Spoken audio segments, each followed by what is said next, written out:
ধান আপনাদের এলাকায় কি করে? মুখ থুবে ভাই, দাড়ি থুবে না। জোরে কোন ঠিক কিনা? যখন কবরে মানুষ যাবে, 1 নম্বর প্রশ্ন করে, মান রব্বুকা, তোমার রব কে? বলবে না? মন কারে নাকি প্রশ্ন করবে রব কে। এখন পোস্টা মোস্টা বলে রব্বুন আল্লাহ, রব আমার আল্লাহ। 2 নম্বর প্রশ্ন করো, আমার নাবিউকা, তোমার নবী কে? এখন দাড়ি চাচা ভাই যদি মৃত্যু হয়, কারণ কে কখন মরবে গ্যারান্টি কিন্তু নাই, আছে? কারণ এখান থেকে বাড়ি, আপনি বাড়ি যাবার পারবেন, গ্যারান্টি আছে? যদি এখান থেকে বাড়ি যাওয়ার গ্যারান্টি না থাকে, তাহলে দাড়ি চাচা ভাই যদি কখন কে মরে গ্যারান্টি আছে কাকা?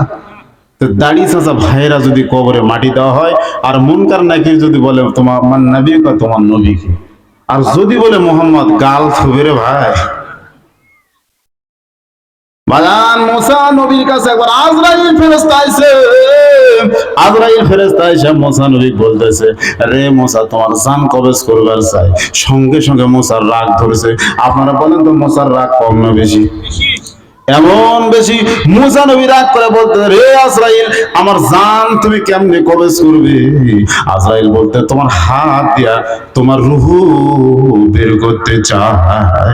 সঙ্গে সঙ্গে মুসা বলতেছে, হাত দিয়া আমি রুহু বের করতে দিব না।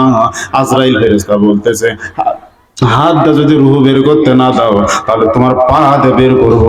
আজরাইল ফেরেশতাকে মুসা বলতে, রে আজরাইল, আমি পা দিয়ে জানবো কবজ করতে দিব না, রুহু বের করতে দিব না। কারণ হাত দিয়ে মুসা নবী কোরআন পড়েছে, তাওরাত কিতাব পড়েছে, আর পা দিয়ে তুর পাহাড়ে গেছে। মুসা নবী বলতে, আজরাইল রে, আমার জান তুমি কবজ করবে, রুহু বের করবে, পা দিয়ে বের করতে দিব না। সঙ্গে সঙ্গে আজরাইল ফেরেশতা খেপে গেছে, আরে মুসা, আমার ইচ্ছা মতো আমি জান কবজ করব। সঙ্গে সঙ্গে মুসা নবীর রাগ লাগছে, যখন বলেছে ইচ্ছা মতো জান কবজ করব, তখন সঙ্গে সঙ্গে মুসা নবী খেপছে। যেরকম কোন নবী? মুসা নবীর রাগ কম না বেশি? রাসূল বলেছেন, সাহাবীরা রে, সব চাইতে রাগী নবী